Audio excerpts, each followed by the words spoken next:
Fala pessoal, esse é mais um Renovation Cast na área. Meu nome é Ícaro Moura, estou aqui na presença do pastor Pedro Xavier. Sejam bem-vindos a esse programa, a esse projeto maravilhoso que tem o objetivo de alcançar vidas, que você seja preenchido pela palavra do Senhor e pelo esse papo muito legal. Aproveitando o momento, já deixa o like aí. Se inscreve no canal do YouTube da Igreja Ressurreição Pombos, tem uma playlist separada para esse projeto maravilhoso, Renovation Cast. Também segue a gente nas redes sociais, no Instagram, e também estamos nas plataformas digitais de áudio, no Spotify e no Google Podcast, beleza? Aproveitando o momento, vamos também falar dos nossos colaboradores, na verdade, nossa colaboradora, nossa querida Dabney, que tem a escola, como é o nome da escola, pastor? A escola é English with Dabney. É isso Então, se aí. você quer aprender a falar de maneira fluente o inglês, fala com ela. O link dela vai estar na descrição aí. Vai lá no Instagram dela, fala com ela, porque ela é extraordinária na língua inglesa. E você é muito bem-vindo aqui para o nosso programa aqui, o nosso podcast Renovation Cast, para a gente falar mais um pouco, falar sempre sobre mudança de vida, mudança de mente, que é fundamental para a nossa vida, né, Ícaro? É isso aí, vou repetir de novo para a minha professora não puxar a minha orelha. English with Dabney. É isso aí. É isso E aí. hoje estamos na presença de um jovem senhor de 38 anos, tem 13 anos de ministério pastoral, casado com Carla Bernardes, filhos Vitor, Sofia e Olivia. Seja bem-vindo mais uma vez, né? Para quem não sabe, ele já esteve aqui no formato de áudio e agora está aqui conosco no formato de áudio e vídeo. Pastor Jefferson Bernardes. Seja bem-vindo. Amém, amém. Valeu, gente. Obrigado pelo convite de novo, né? Eu acredito que quando chama de novo é porque foi bom, né? É verdade. Com certeza. Bom demais estar com vocês aqui. Tenho certeza que vai ser, mais uma vez, edificante para todos nós, para quem está ouvindo e para a gente aqui. Sempre um prazer. Muito obrigado pelo convite. Amém, Benção. amém, amém. A gente sempre gosta de conversar o nosso bate-papo, pastor, fazendo uma pergunta, né? Quando foi que aconteceu esse momento de conversão, esse momento de metanoia na sua vida, né? Antes de se tornar esse pastor Jefferson que a gente conhece hoje, quem era Jefferson antes e como foi que aconteceu esse processo de conversão? Bom, como a gente até conversou um pouco sobre isso no último podcast, basicamente, né, por volta dali dos meus 17 anos, quando eu saí para morar fora do Brasil, Deus, né, já estava trabalhando na minha vida e um dos motivos justamente que eu hoje consigo perceber que me fez sair do país foi justamente essa ação de Deus para que eu pudesse encontrá-lo, né? E ali vivendo fora do país, você tem toda aquela necessidade de falta de família e tudo mais. E acabei encontrando na igreja, né, um ponto de apoio, pessoas que me abraçaram. E um deles foi o pastor Carlos, que hoje é meu sogro, né, também, e que me abraçou e Deus usou a vida dele. E ali, com 18 anos, né, tive esse primeiro encontro, né, com o Senhor. E desde então, eu literalmente, desde que pisei na igreja, no primeiro dia já fui convidado a servir. E ali fui me envolvendo, me envolvendo, me envolvendo. Já mergulhou, já de imediato. E na questão ali do louvor e tal, tocando, depois cantando. E Deus já foi chamando, Deus já foi revelando realmente a vontade dele para minha vida. E aí, alguns anos depois, já casado, né, com meu primeiro filho, o Victor, né, já havia nascido, se eu não me engano, eu senti realmente essa vocação, né, foi quando eu vim para Pombos como missionário, né, e nós tínhamos um projeto social aqui em Pombos e logo depois sentimos a necessidade, né, de começar a igreja, né, visto que as crianças do projeto social, quando se convertiam, sentiam essa necessidade de congregar numa igreja que tivesse a mesma personalidade. Então a gente começou, né, e graças a Deus, por um bom tempo, né, estive à frente do ministério Peniel, que gerou muitos frutos, né? E, em resumo, foi basicamente isso. Foi assim que o Senhor me encontrou, né? Amém. Amém. Glória a Deus. O que eu acho interessante, pastor, é a gente ver esse processo de agir de Deus, né? Parece quando a gente tá passando num período de necessidade, porque o senhor passou mais ou menos 17 anos aqui no Brasil e não teve esse encontro com Deus, né? Foi Uhum. necessário talvez sair daqui do país, da nação, É, e lá, por ter uma demanda, uma necessidade talvez maior, e aí você estava sozinho, sem família. E parece que Deus ele usa dos nossos problemas, das dificuldades ao nosso redor, para demonstrar o amor dele por cada um de nós, né? é verdade. Porque em meio à tempestade você encontrou um lugar que é família, que foi refúgio e Uhum. que, na verdade, ele ressignificou toda a sua vida para quem você se tornou hoje, né? A partir de uma necessidade, Deus ele transformou e direcionou a sua vida. Eu acho interessante isso. É verdade. Assim, antes mesmo, quando eu estava no Brasil, antes de ir para fora, hoje eu consigo perceber que Deus já trabalhava para me levar, né, ao encontro dele. Mas eu só consegui realmente ser chacoalhado ao nível né, de buscá-lo, de me entregar para ele realmente saindo, porque aí ficou realmente um ambiente, como você disse, não, ainda que houvesse alguns membros da família e houvesse pessoas me ajudando, tinha essa necessidade, né, de ser preenchido. Era uma época que eu estava me questionando bastante a respeito de várias coisas da vida, uma fase, né, de adolescência e tal, de juventude. E eu louvo a Deus por Deus ter trabalhado, usado pessoas que me encaminhassem para uma igreja e, obviamente, o Espírito ter me convencido a aceitar, porque antes eu já havia sido convidado várias vezes para visitar igrejas evangélicas, mas nunca tinha aceitado o convite. Na verdade, a perspectiva de me ver dentro de uma igreja evangélica era zero, né? Exato. Muito menos sendo pastor. Exato. Então Deus trabalhou de forma realmente maravilhosa na minha vida. Graças a Deus por isso. Que Pastor coisa boa. Pedro, eu percebi que, de acordo com o testemunho do pastor Jefferson, a parte social, né, impulsionou ele a entrar nesse ministério pastoral, né, pastor Jefferson? Foi. E eu queria já Exatamente. vincular essa pergunta, né? Como cristão, como cristão, como é que o cristão tem que se comportar na sociedade? E qual é o seu papel de cidadania? Como cidadão, como é que ele tem que se comportar dentro da sociedade, né? Sobre essa questão social, a questão política, a questão ministerial também, como um verdadeiro cidadão, porque não é só um pastor. Deus Uhum. só não cobra do pastor, cobra de É. todos, né? A Uhum. gente acha que o fardo maior é do pastor por ter um título eclesiástico, Uhum. mas acredito que essa pergunta envolve a todos, né? Que segue os caminhos do Senhor. Quando a gente olha para as escrituras, você vai ver Jesus sempre apontando para pessoas menos favorecidas, né? Ele é pai de órfãos, marido de viúvas, né? Ou seja, ele está sempre buscando os feridos, os mais carentes, digamos assim, de todas as formas, não só financeiramente falando, né? E eu acredito que todo cristão, como o próprio sentido da palavra já diz, é um pequeno Cristo, ele tem que ter a mesma perspectiva, né? Independente da cultura, independente do estado social que ele tem, do status social que ele tem. Se ele é cristão, ele tem que se voltar para um olhar para atentar para pessoas menos favorecidas. Independente se ele tem vocação missionária, pastoral, é uma questão de evangelho, de escrituras. Se ele é cristão, se ele segue as escrituras, ele precisa ter essa visão social de como é que eu posso contribuir para a sociedade em geral. Das coisas mais simples do dia a dia, sabe?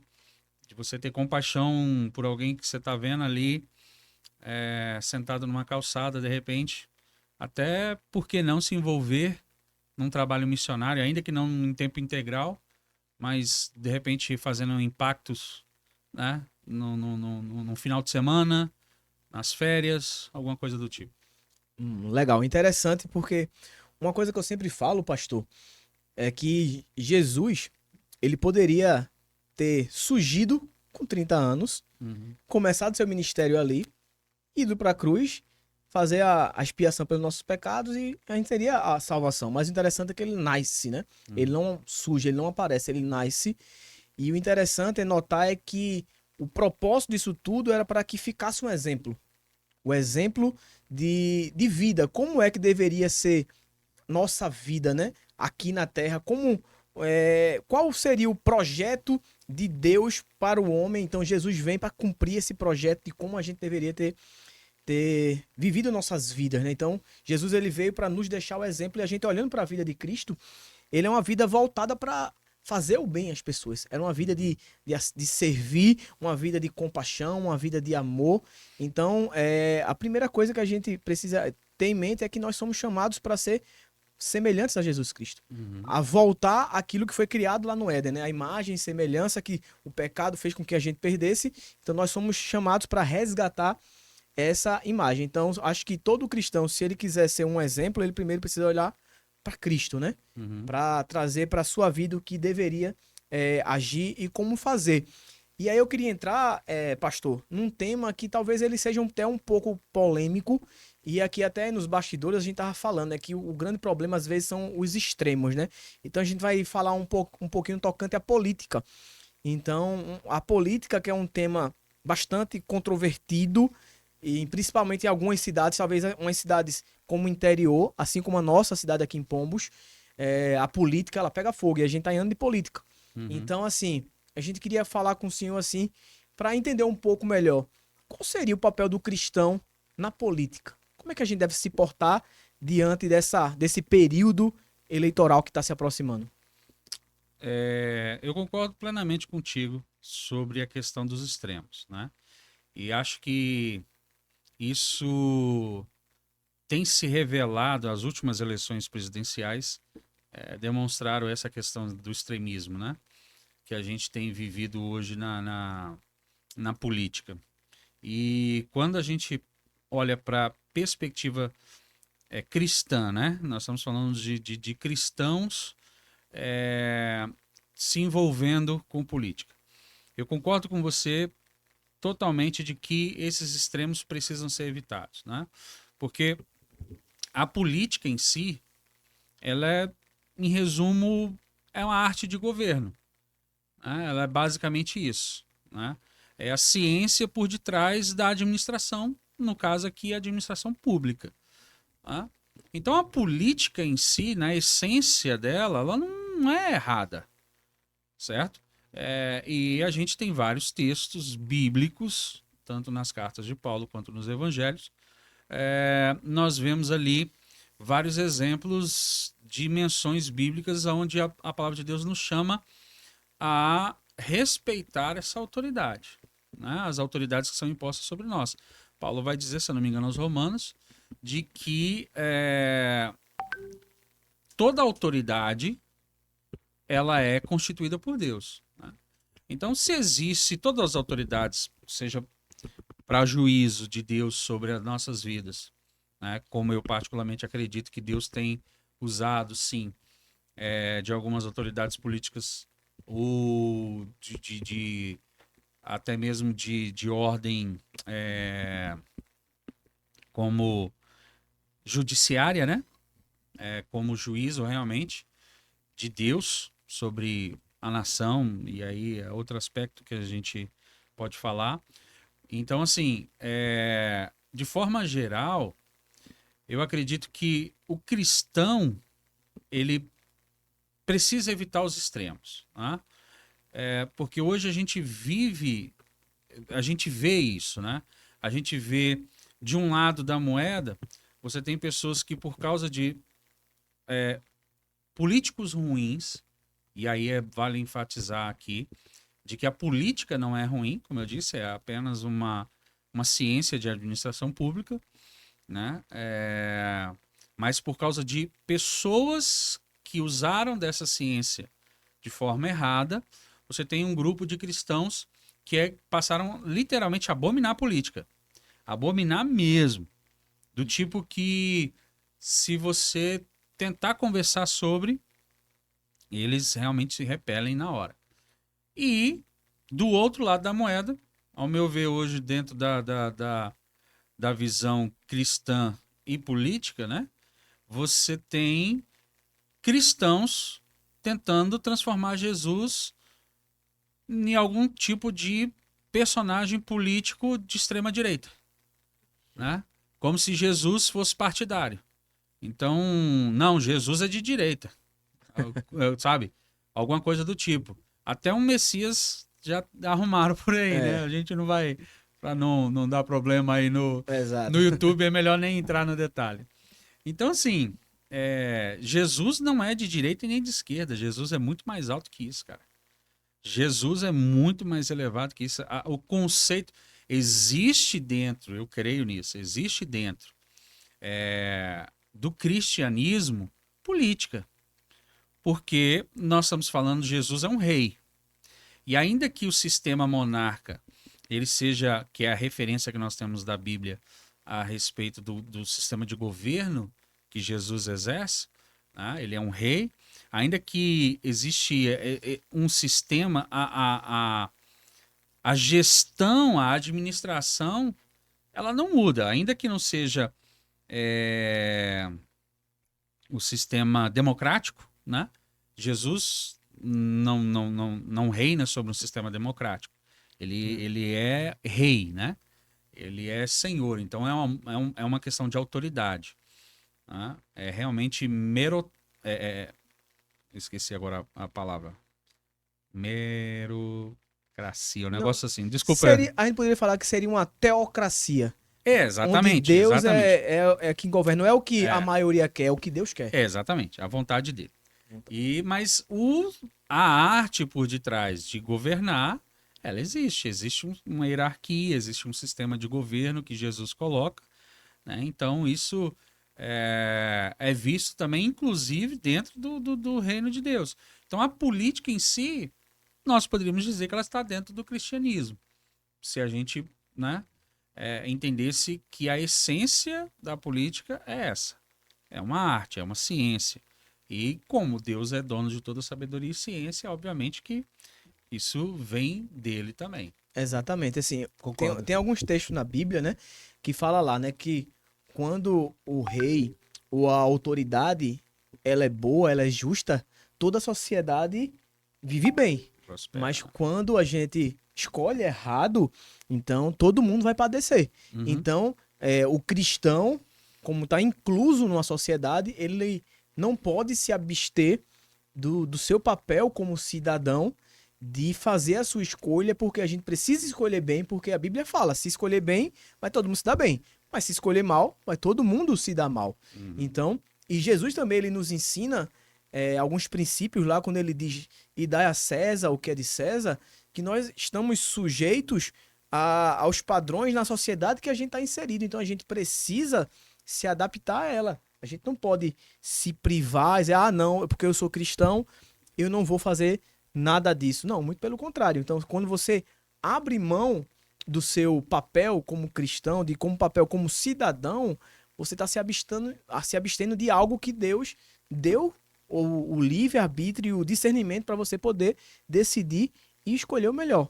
Então, pastor, eu acho que a gente precisa trazer para o meio cristão, para a igreja, esse tipo de entendimento, na verdade, que o papel de se abster não seria o mais adequado. Não. Na minha forma de ver também não. Como um todo, eu acho que o que falta, e aí é uma herança que a igreja brasileira traz da sua época de sem o Senhor, é a falta de cultura. Né? Sim. A gente vive numa nação, culturalmente falando, com um nível de escolaridade baixo, então a gente tem uma série de dificuldades. Então, por si só, os brasileiros não gostam de estudar. Né? E isso aí é estatisticamente comprovado. Quando esse cidadão se converte, uma vez que ele vem para o reino de Deus, muitos acabam não continuando não gostando de estudar, não gostando de aprender, não gostando de conhecer. E aí, quando precisam escolher um representante, seja no município, seja no estado, seja na federação, não sabem fazer, né? Não sabem ter a capacidade de estudar aquela pessoa, estudar o currículo dela, ver o que ela já fez na vida, o que ela tem. E aí também vai aqui uma observação, até porque a gente está num ano político.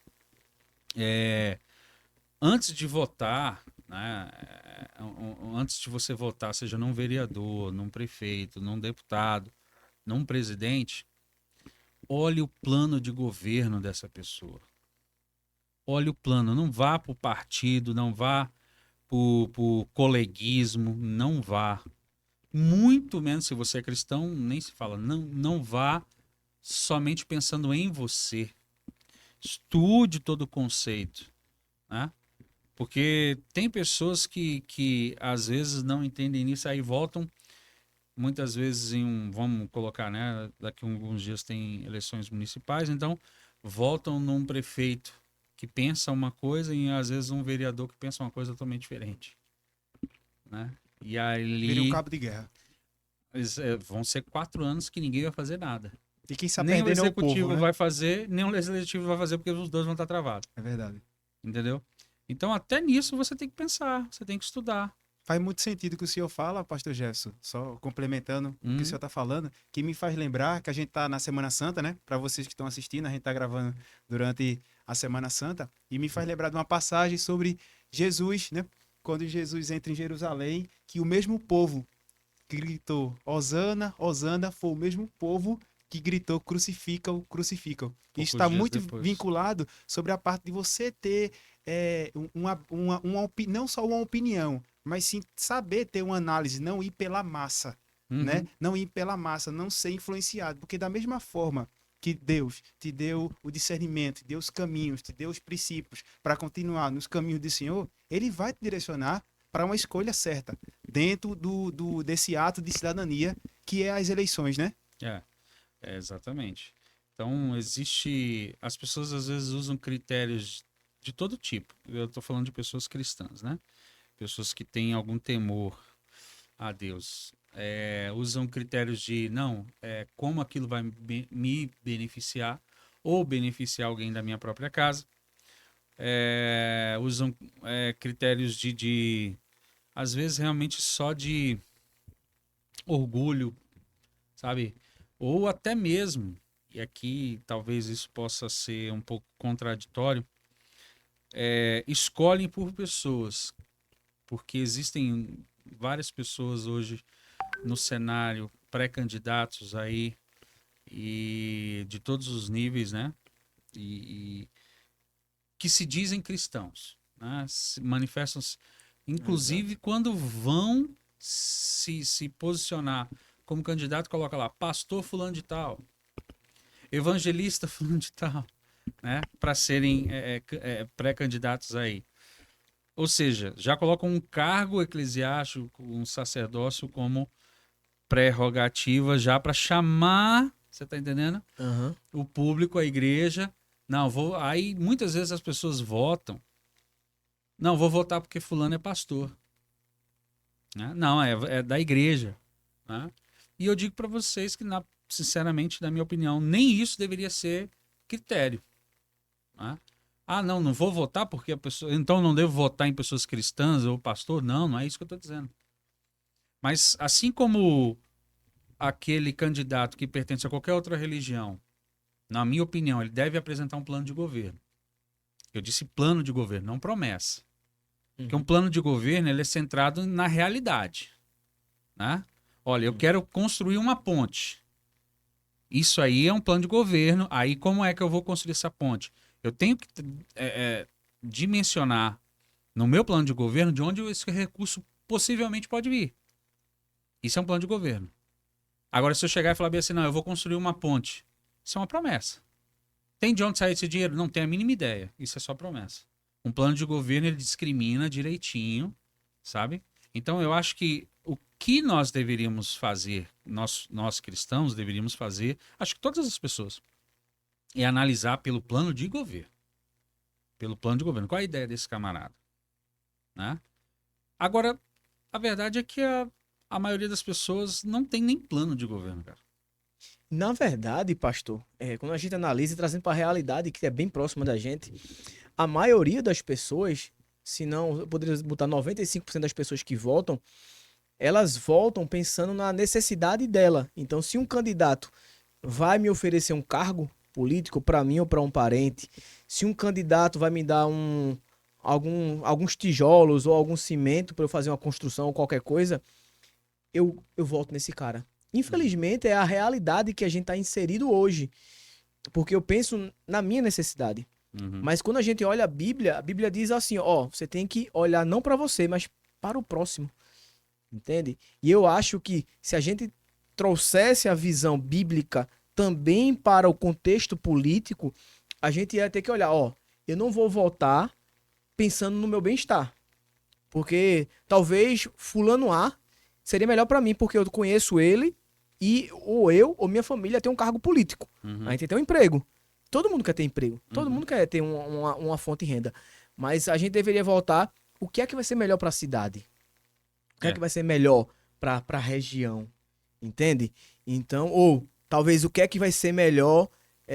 Porque a gente sabe que tem políticos que têm pautas que vão ser contrárias totalmente à Bíblia, na verdade, à família. Isso. E aí sim, isso eu tenho que parar para pensar. Se esse cara, ele pensa em coisas que vai de contra aquilo que eu creio, eu não posso votar num cara desse. Então, às vezes tem muita gente que vota num cara desse porque tá pensando no benefício para ele, mas não esquece o contexto todo, né? Eu acho que deveria ser mais analisado isso. É por isso que eu acho, é por isso que eu bato na tecla da questão do plano de governo. Plano de governo, geralmente, eles são homologados, né? Eles não há nenhum tipo de crime em você não conseguir cumprir, né? Mas existe um registro oficial de que aquilo ali foi construído, houve uma dedicação, uma visão daquele candidato de olhar para a necessidade do município e falar bem assim, não, o município precisa disso, disso e disso. Tá? Eu acredito que a grande maioria dos candidatos de hoje em dia não sabem a necessidade do município, não procuram realmente saber. Né?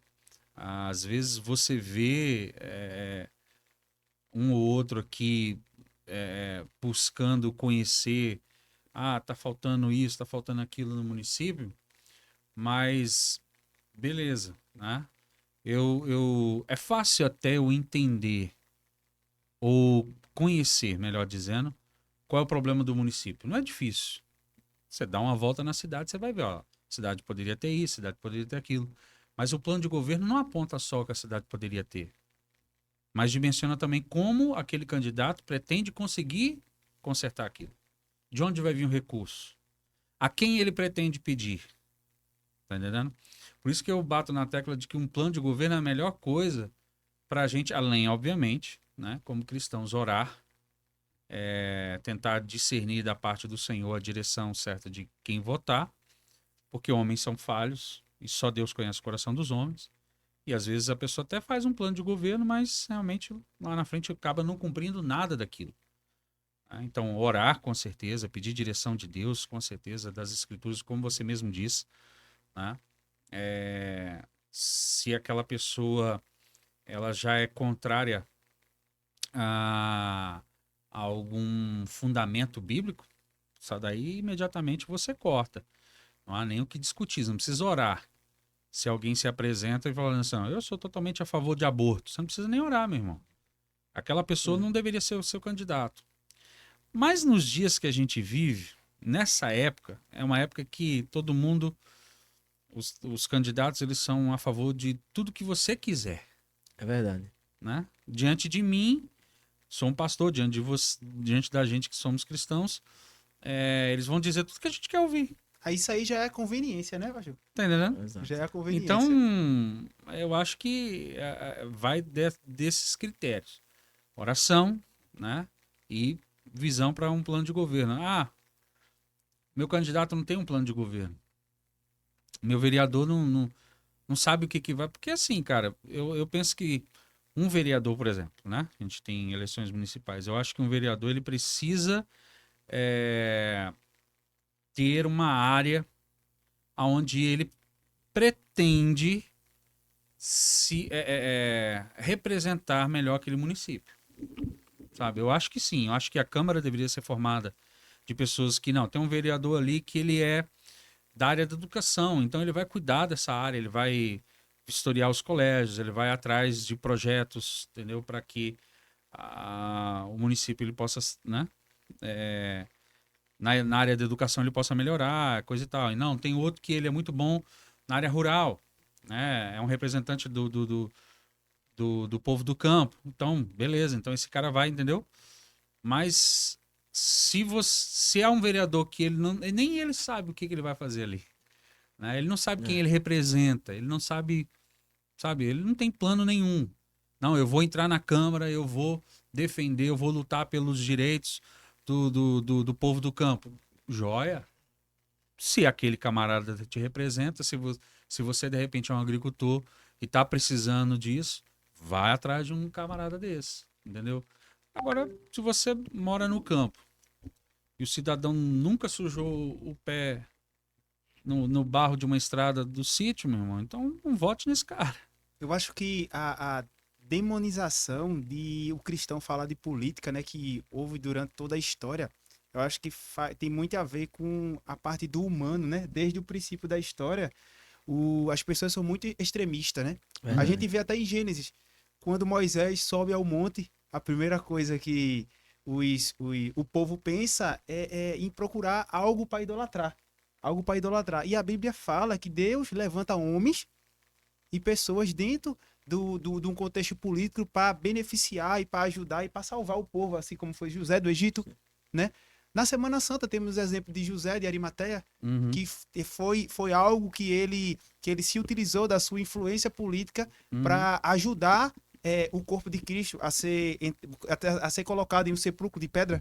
Então, assim, eu acredito que está muito vinculado à cegueira do extremismo. O crente não pode ser extremo, que nem o senhor mesmo falou no início. Jesus não é de direita e nem de esquerda. Né? A gente tem que tirar essa capa, tirar essa cegueira de enxergar que a gente precisa realmente ver, analisar, estudar e orar. Que não é algo que o crente tem que se eximir, né? Sobre as suas opiniões, sobre o seu voto. É um ato de cidadania. O cristão não pode se eximir da sua cidadania e também não pode ser extremista. Tem um perfil ideal e bíblico, e aí, se você me permitir, eu separei um texto aqui que eu gosto muito dele, de Mateus 17, 24 até o 27. Posso ler rapidinho? Pode ler. Pode ficar à vontade. Rapidinho. E diz assim: E chegando eles a Cafarnaum, aproximaram-se de Pedro, os que cobravam as dracmas, e disseram: Vosso mestre não paga as dracmas? Disse ele, e entrando em casa, verso 25. Disse ele, sim. E entrando em casa, Jesus lhe antecipou, dizendo: Que te parece, Simão? De quem cobram os reis da terra os tributos, ou o censo? Dos filhos ou dos alheios? Disse-lhe Pedro: Dos alheios. Disse-lhe Jesus: Logo estão livres os filhos. Mas, para que os que não escandalizemos, vai ao mar, lança um anzol, tira o primeiro peixe que subir, e abrindo-lhe a boca, encontrarás um estáter. Toma-o e dá-o por mim e por ti. É uma passagem bem conhecida, né? Sim. Mas muito mais enfatizada pela pesca de um peixe com uma moeda na boca, né? Porque Jesus é extraordinário, ele faz essas coisas maravilhosas. Mas há um princípio implícito aqui no texto que me chama muita atenção, que a pauta é política, e Jesus, quando está chegando ali em Cafarnaum e alguém chega para Pedro, provavelmente algum dos cobradores de impostos, né? Pergunta: ó, Pedro, seu mestre não paga o imposto? Né? Ele chegou na cidade, entrou, como é que é isso? Né? Ele vai passar e não vai pagar o imposto. E Pedro, como sempre, né, já se antecipou e disse, não, ele vai pagar. Ele não sabia como. E ali ele entra em casa, quando ele entra em casa, Jesus já pergunta para ele, Pedro, o que você acha? É lícito ou legal, ou de quem usualmente é cobrado os impostos? Dos príncipes, ou seja, dos filhos dos reis, ou dos homens mais comuns? E Pedro vai e diz, não, dos homens mais comuns. Os reis não pagam, né, impostos. Se os impostos são para eles, eles não pagam, eles são isentos disso. E os príncipes muito menos. Né? E ali ele diz, ok, então isso é verdade. Né? Realmente é os homens comuns que devem pagar os impostos. E então você vai lá no mar, pesca o peixe, a moeda que você pegar, você paga o imposto para mim e para você. Qual é o princípio implícito disso?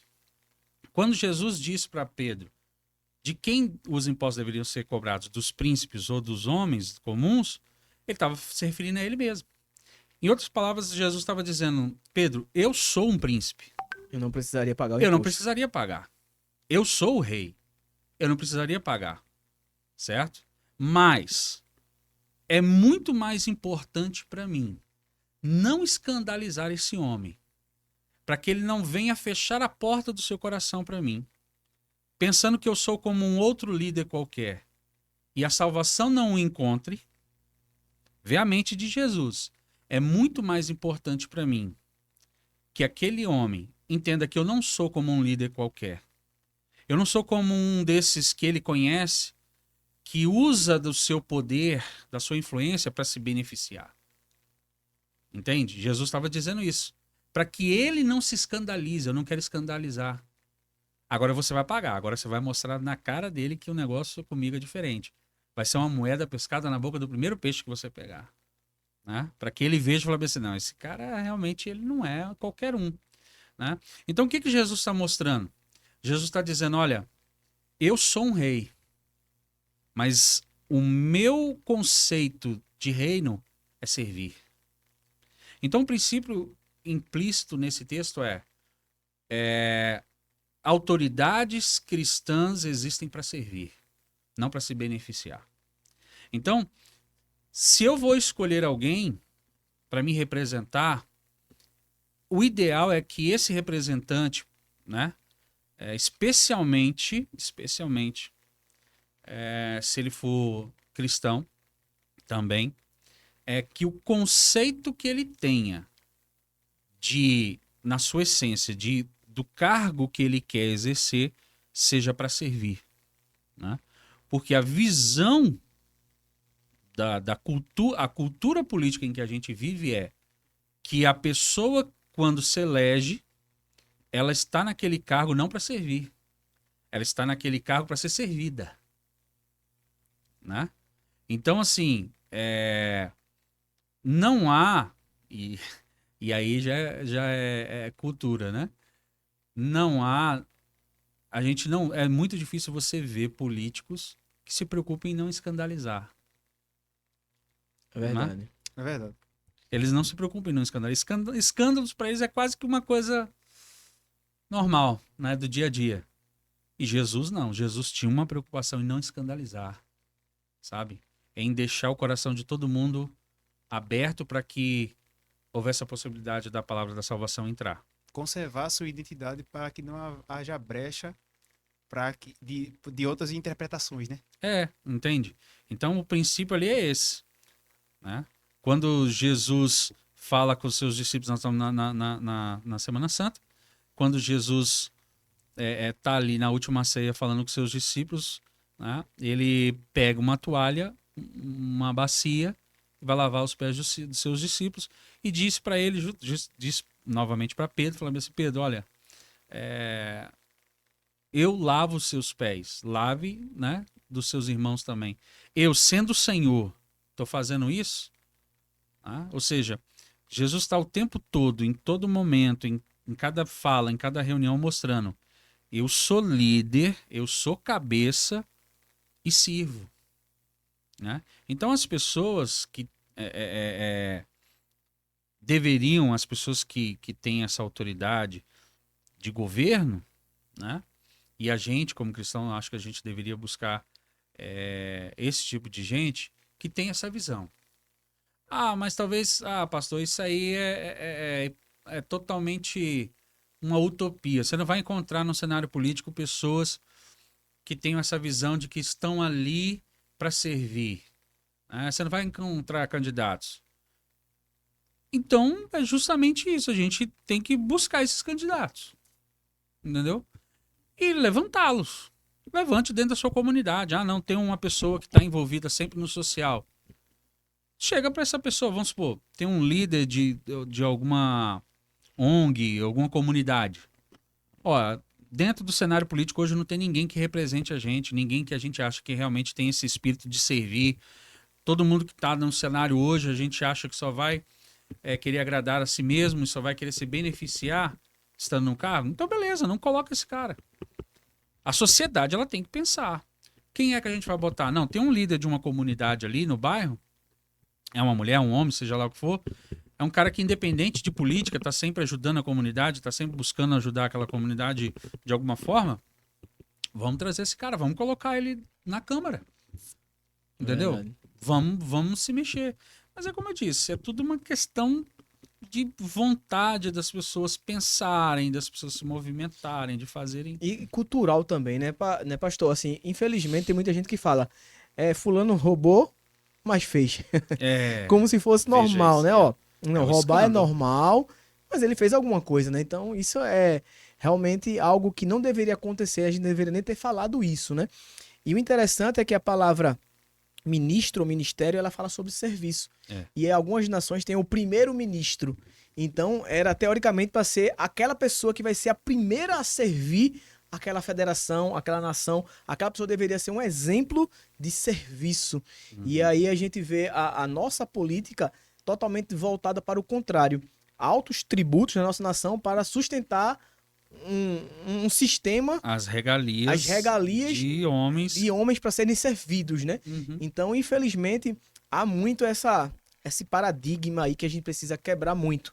E uma coisa interessante, pastor, e aí talvez vai ser a última pergunta, eu queria que o senhor falasse sobre...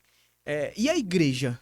Como é que a igreja deve se portar diante da política? Qual é o papel da igreja? O que é que ela tem que fazer? Será que ela tem que apoiar um candidato? Não tem, que tem que se abster? O que é que a igreja precisa fazer para que a gente possa entender, para quem é crente, quem é cristão e está assistindo, dizer, eu preciso entender qual é ou qual deve ser o papel da minha igreja frente às políticas que está se aproximando. Frente às políticas que está se aproximando, realmente o cenário é complicado de forma geral. É extremamente complicado.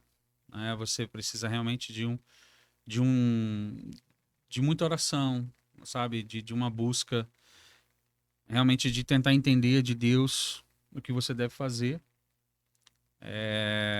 Eu não gosto muito da questão do anular voto, desse tipo de coisa.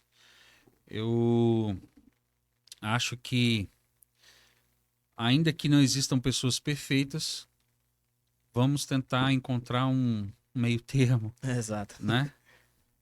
Então acho que a igreja realmente tem que fazer esse papel de garimpo mesmo, sabe? Mesmo que de repente aquele candidato que você vai escolher, você sabe, ó, ele não tem chance nenhuma de ganhar, mas por uma questão de consciência, né? Acho que você deveria ir. A curto prazo, pensando nas eleições que já estão aí, né? As eleições municipais que já estão aí, não há muito a se fazer.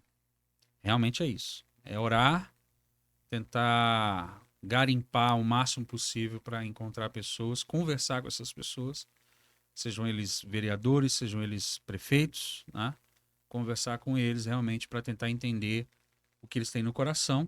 Acho que a gente precisa ter esse tipo, se a gente tivesse na nossa cultura esse tipo de comportamento, né? Eu falo dentro da igreja, né?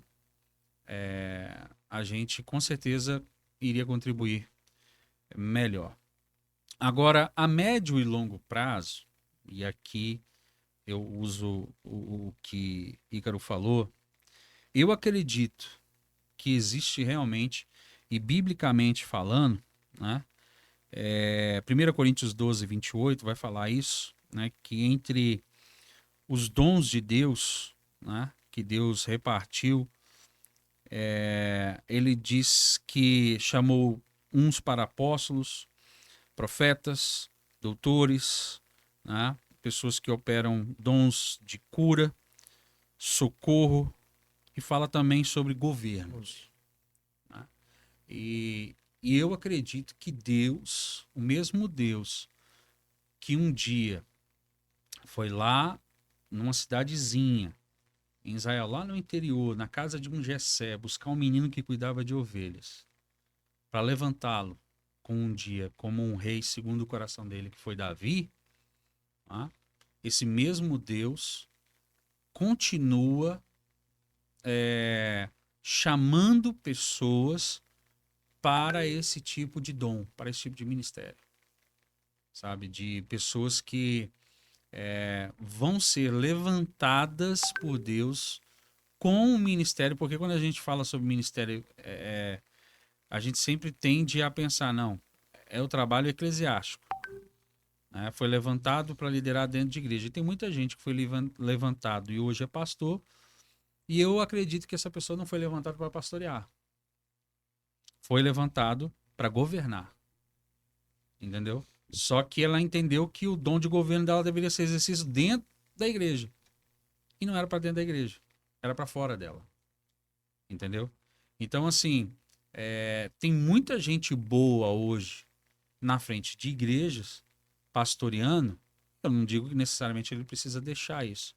Mas que deveriam estar sentados em cadeiras do Poder Executivo, Legislativo, entendeu? De todos os níveis, de todas as esferas, sabe? Estadual, municipal, federal. São pessoas que Deus realmente deu o dom do governo, sabe? E eu acho que a médio e longo prazo, nós cristãos, como igreja, deveríamos, assim como eu, particularmente, quando pastoreava, sempre pastoreava uma igreja local, eu sempre tinha uma perspectiva de buscar pessoas que eu enxergava, poxa, há um dom ali diferente naquele jovem, naquela pessoa, naquela irmã, naquele irmão. Ele se revela bem cantando, se revela não só tecnicamente, mas existe um... Você começa a ver alguns sinais, né, Pedro? Que você vê, poxa, o Ícaro como host de podcast, olha, né? Aí você faz o quê? Traz esse cara. Exato. Você prepara, capacita esse cara para servir ao ministério, né? Como os nossos irmãos estão aqui. Não, esse cara aqui ele é fera na computação. Pô, botar esse cara para, né? Por que a igreja não faz isso para preparar políticos? Exato. Né? Para preparar pessoas que vão exercer o ministério de governo. A gente tem que começar a fazer isso a médio e longo prazo. Se a gente realmente quiser experimentar algum tipo de mudança, a gente vai precisar fazer isso. Então eu acho que, como você perguntou, o que a gente, quanto igreja, tem que fazer? A curto prazo, orar muito. Orar muito para decidir em quem vai votar, né? Agora no fim do ano. Fazer esse garimpo, buscar se existe um plano de governo, né, que eu acho importante, dessas pessoas, se elas têm alguma ideia do que elas vão fazer ali. E a médio e longo prazo, realmente a gente, quanto igreja, quanto pastor, começar a tentar identificar dentro do nosso povo, entendeu? Porque às vezes aquela pessoa, ela sente um chamado para liderar, ela é bom nisso, ela tem a capacidade, ela tem a devoção, mas ela nunca abriu os olhos e falou assim, eu fui chamado para ser político, a me candidatar a algum cargo político. Ela nunca pensou, ela sempre acha que, de repente, o chamado de Deus está envolvido ao trabalho da igreja em si ali, a eclesia, né? Ao serviço somente ali dentro. E não percebe. E Deus um dia levantou, Davi era um adorador, né? Era um adorador, mas eu falei assim, não, você é um adorador, mas eu vou te dar o dom do governo, né? Então a Bíblia diz que quando Davi encerra ali perto da sua morte, seu ministério, Israel vivia extremamente em paz, Tempos de paz. É entendeu? verdade, glória a Deus. Não tinha nenhum inimigo que ousava se levantar. Então pegou uma nação derrubada da mão de Saul, em 40 anos ele refez a nação. Você tá entendendo? Sim. Ele não fez isso sozinho, mas refez a nação, né? Verdade. Então ele tinha esse dom de governo, ele era esse cara, e Deus levanta pessoas como você mesmo disse, tinha José, né? E todos os outros aí que Deus continua dando esse dom, né? Uma história mais recente, você vê homens como Martin Luther King, né? Um cara excepcional, você vê outros líderes aí da história mais recente, homens valorosos que influenciaram muito a sociedade, que deixaram um legado, entendeu? E que muitas vezes estariam, não desmerecendo, obviamente, seria tirar no meu próprio pé, estariam somente atrás de um púlpito, quando poderiam estar influenciando nações ali com o poder, né? Glória a Deus. Amém. Amém. Glória a Deus. Podcast maravilhoso, hein, pastor? Glória a Deus. Fui preenchido hoje. Edificante. Passo rápido. Então você aí, ó, que tá assistindo até agora aí, curte, comenta e também compartilha esse podcast com várias pessoas que você já pensou que deve e precisa ouvir essa mensagem. E também se aproveita, que tá aí até agora, se inscreve no nosso canal aí, no canal do YouTube, Ressurreição Pombos. Também se inscreve nas nossas plataformas digitais, Spotify, Google Podcast, para que essa mensagem possa ser compartilhada e chegar mais longe, né? E a gente tá Isso chegando aí. no final, né, Ícaro? Infelizmente, agradecer aí ao pastor Jefferson por ter aceitado esse convite e esse tema tão demolizado entre esse ambiente, entre nós cristãos, que às vezes muitos cristãos não gostam de conversar, e que você seja preenchido pela palavra do Senhor, por essa conversa, que você se utilize desse podcast como ferramenta edificante e que você exerça seu ato de cidadania esse ano, que ore ao Senhor, pegue essas dicas, sejam transformados e que busquem a metanoia tanto na sua vida pessoal, profissional e espiritual. Esse foi mais um podcast, mais um Renovation Cast e até a próxima. Tchau, Valeu. tchau. Fica com Deus. Valeu. Cortou ele, Léo.